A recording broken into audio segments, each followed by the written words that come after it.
I'm the Amateur Logician from amateurlogician.com. Thank you so much for watching this video. I hope you find it useful and interesting. Today we're going to consider nature and, in a way, the philosophy of nature, and hopefully we'll think about this in a logical manner, so to speak. And one conclusion we will come to is that there's a certain sense in which we can think about this as form, and we'll define this later, leading to essence, leading to nature, leading to a self-expressiveness, leading to an order, leading to intelligibility. And this is very important. If there's one thing for sure, is that the universe around us is, at least to a large extent, intelligible. That's why we can have physics and chemistry, and so on and so forth. But that seems to presuppose the universe being orderly. If it wasn't orderly, there's no way science would be possible. But that order itself expresses, so to speak, a self-expressiveness, and that expresses a nature, an essence, and a form. So let's think about nature. From an Aristotelian-Scholastic perspective, things in the world have natures or essences. Individuals are identifiable as men, cats, gold, silver, etc., precisely because they possess a nature.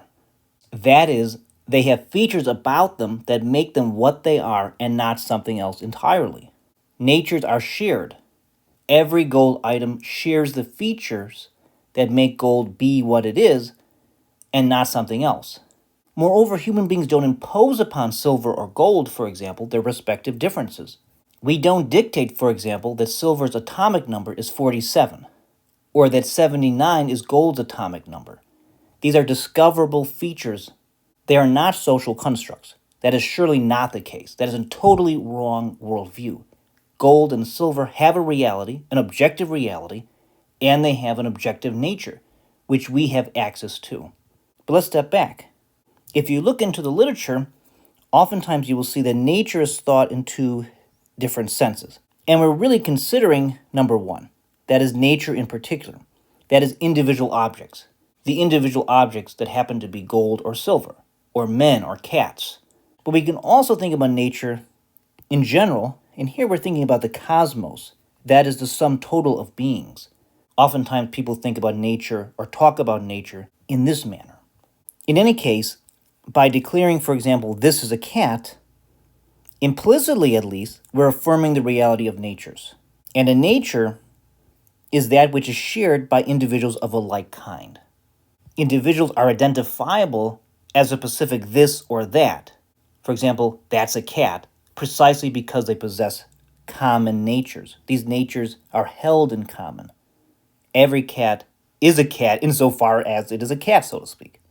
But strictly speaking, once again, in the literature, we can make a distinction. Nature and essence are often defined differently. Now, in practice, they're more or less used interchangeably, but in the literature, strictly speaking, they are different. So an essence is a being's innermost identity, whereas a nature is a being's essence as expressed through activity. And that is important in terms of epistemology, in terms of how we know something, because we learn about things through their activity. We learn about them through their appearance and so forth. We don't have access, so to speak, to a being's innermost identity, just like I don't have access to your private thoughts.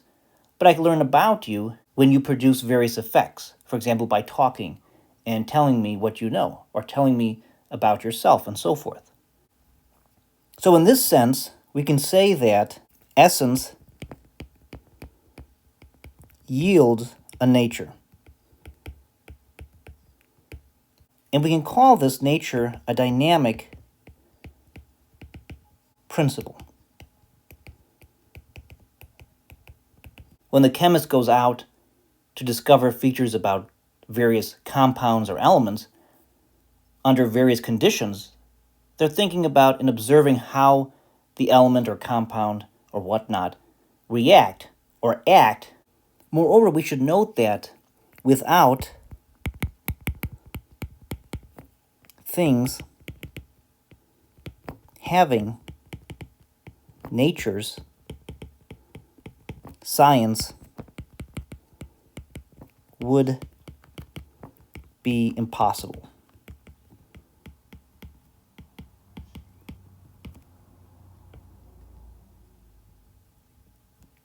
Science is possible because we observe natures. And these natures behave in orderly ways, and this order allows the world to be intelligible.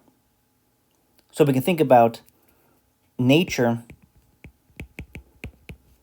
bringing about an order. If there was no order whatsoever, there would be no way that we could study physics or chemistry. A physicist couldn't study the world, period, end of story. Moreover, if there was no order, this order itself, in a certain way, would be unidentifiable. A disordered universe we might think of as a contradiction in terms, because we couldn't even speak about a universe as a whole as something we could identify. How do we know what we know? Well, like I said, we know things through their nature, and we know things about the world because the world is orderly. Moreover, because we are finite beings, we cannot know everything there is to know about the beings of reality. When we say, for example, items of different electric charge attract, it is by way of their action or activities. So we can think of it this way. Action is the bridge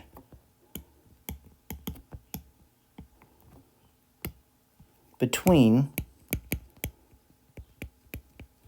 the knower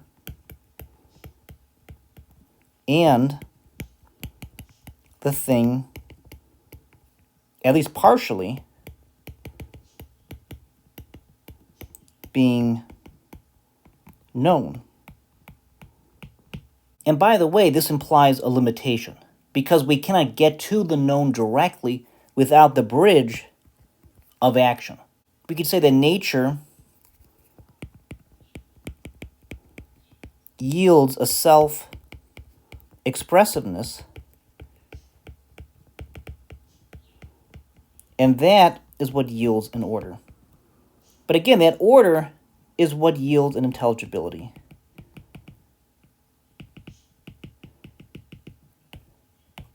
But let's step back once again.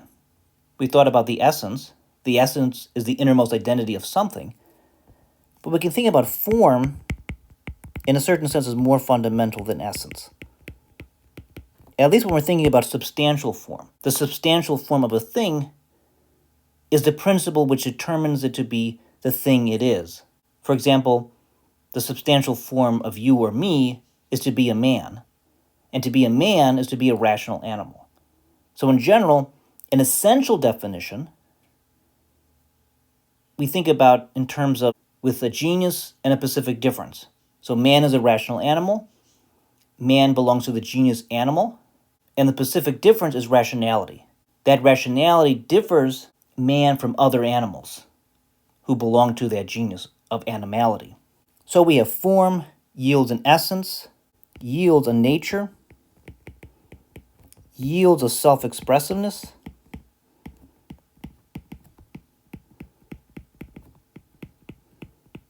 which yields an order, which yields intelligibility.